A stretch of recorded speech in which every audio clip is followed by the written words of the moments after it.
أيها المسيحيون الأعزاء في جميع أنحاء العالم ومن جميع الرعايا، أحييكم من مدينة القدس والقيامة، وأوجه إليكم دعوة خاصة للانضمام إلى موسم الخليقة. في خضم العنف ومع استمرار الحرب في هذه البلاد المقدسة، نصلي من أجل السلام والعدالة والمحبة لكي تجمع الشعوب. نصلي من أجل سلام مدينة القدس ومن أجل سلام الأراضي المقدسة والعالم. موسم الخليقة هو الاحتفال المسيحي السنوي للصلاة والاستجابة معا لصرخة القيامة. تتحد الأسرة المسكونية في جميع أنحاء العالم بشكل خاص خلال هذا الموسم للاستماع إلى بيتنا المشترك والعناية به. يبدأ هذا الموسم في الأول من أيلول سبتمبر عيد الخلق، وينتهي في الرابع من تشرين الأول أكتوبر عيد القديس فرانسيس الأسيسي شفيع الناشطين البيئيين في الكنيسة الكاثوليكية والمحبوب في العديد من الطوائف المسيحية. هذا العام بينما يشن البشر الحروب على بعضهم البعض وعلى الخليقة، سنتحد حول موضوع السلام مع الخليقة.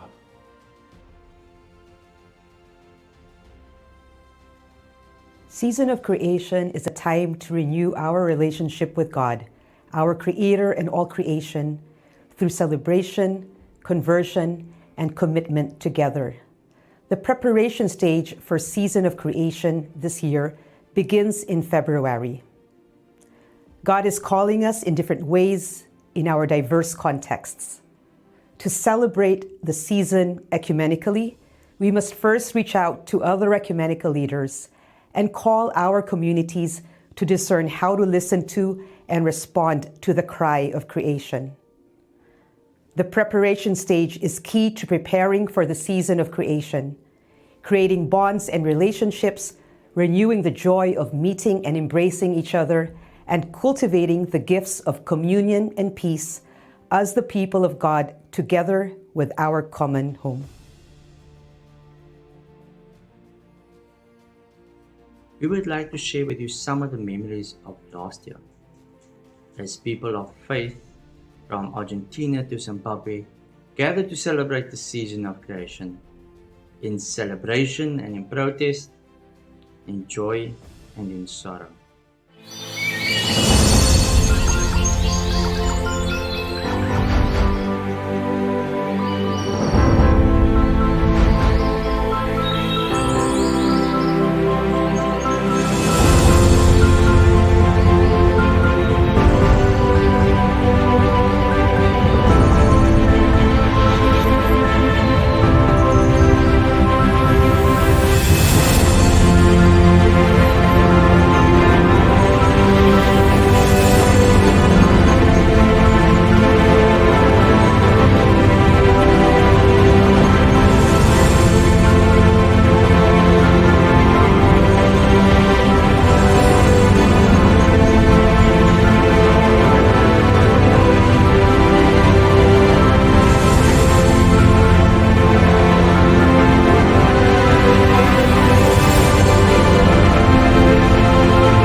Isaiah 32:14-18. For the palace will be forsaken, the populous city deserted. The hill and the watchtower will become dens forever, the joy of wild asses, a pasture for flocks, until a spirit from on high is poured out on us, and the wilderness becomes a fruitful field, and the fruitful field is deemed a forest. Then justice will dwell in the wilderness, and righteousness abide in the fruitful field. The effect of righteousness will be peace, and the result of righteousness, quietness and trust forever. My people will abide in a peaceful habitation, in secure dwellings, and in quiet resting places.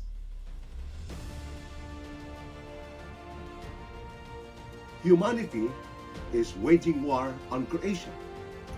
The prophet Isaiah in chapter 32 verse 14 pictured the desolated creation without peace because of the lack of justice and the broken relationship between God and humankind.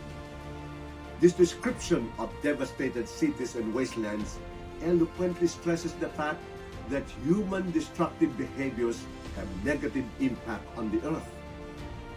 God's plan for all creation entails justice and peace. But human sins are waging wars and causing suffering for the whole of creation.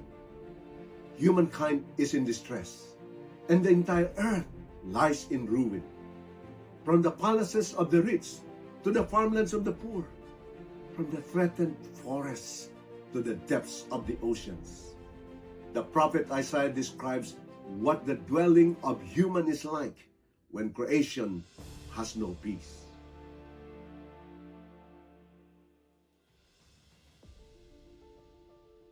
Then justice will dwell in the wilderness, and righteousness abide in the fruitful field.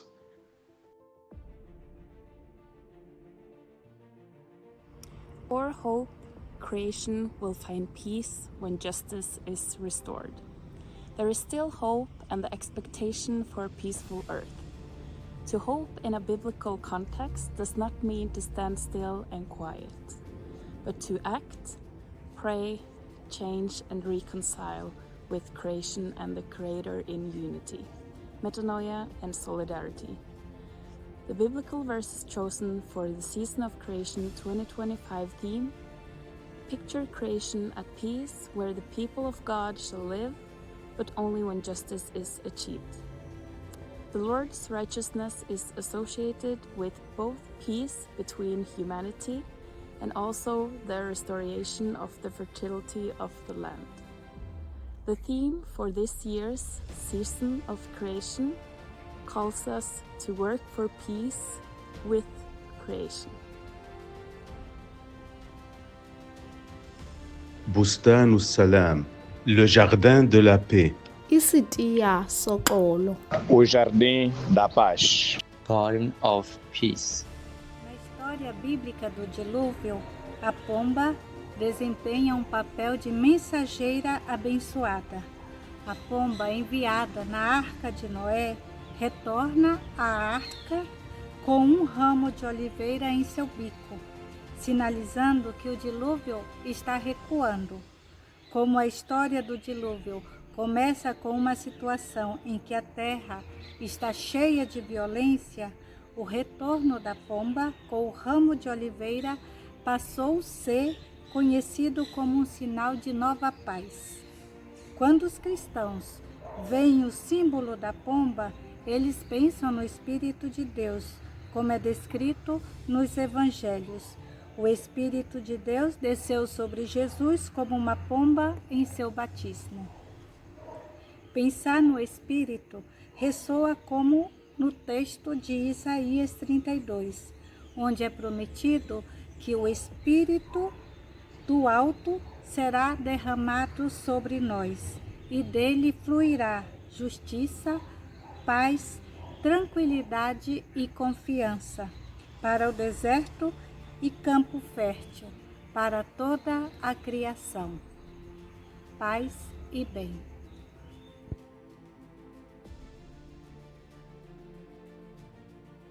عام 2025 هو عام تاريخي، فقبل 1700 عام بالضبط وفي هذا العام انعقد مجمع نيقيا، المجمع المسكوني الأول، في عام 325 ميلادية.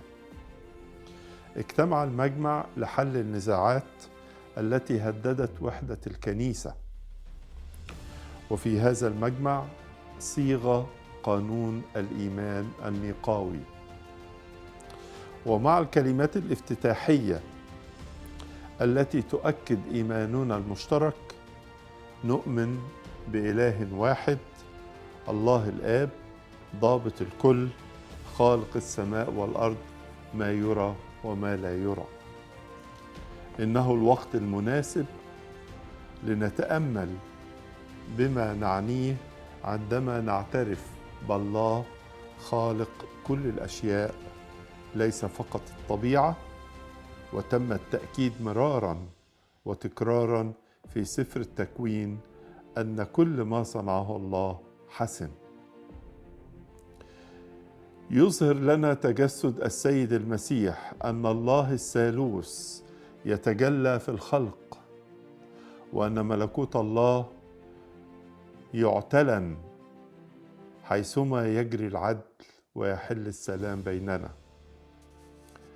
نجتمع معا خلال موسم الخليقة كعائلة مسكونية واحدة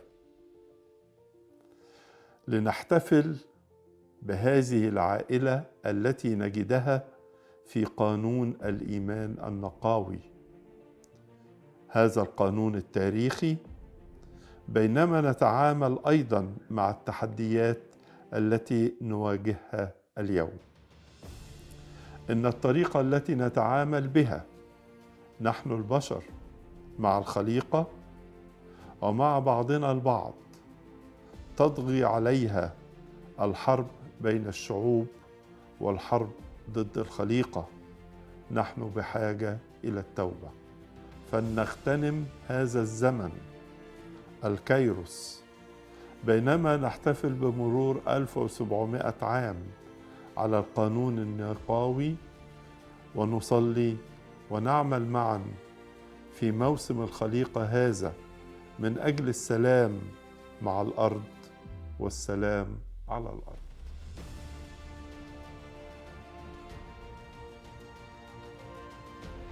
God calls us to act on our faith.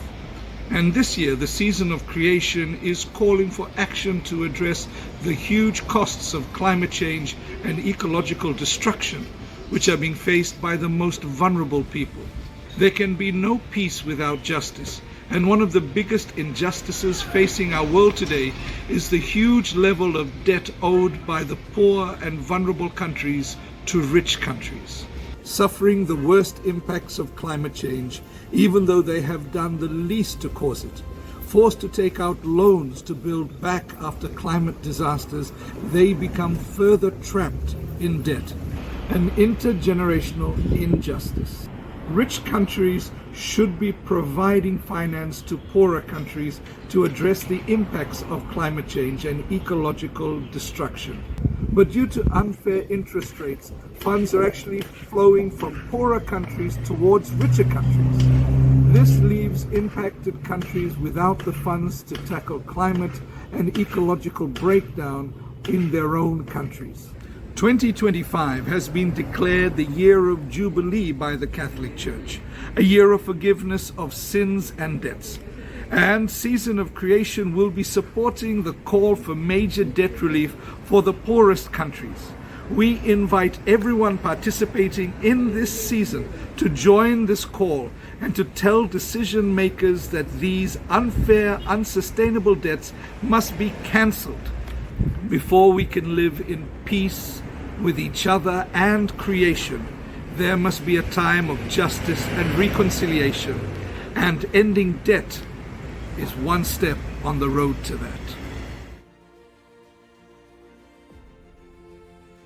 Season of Creation is a time of global ecumenical solidarity, when we recognize that we are all interconnected. Go to seasonofcreation.org for all the latest updates. There you will find concrete proposals to prepare and live this season intentionally through prayer, sustainability initiatives and advocacy actions. We are launching the Season of Creation theme this year in February, after the Week of Prayer for Christian Unity celebrated in the Northern Hemisphere, and after Pentecost, when the Southern Hemisphere celebrates the Week of Prayer for Christian Unity. The official celebration guide will be available in several languages on the website, as well to help you with even more concrete ideas and an ecumenical prayer service for your community to use.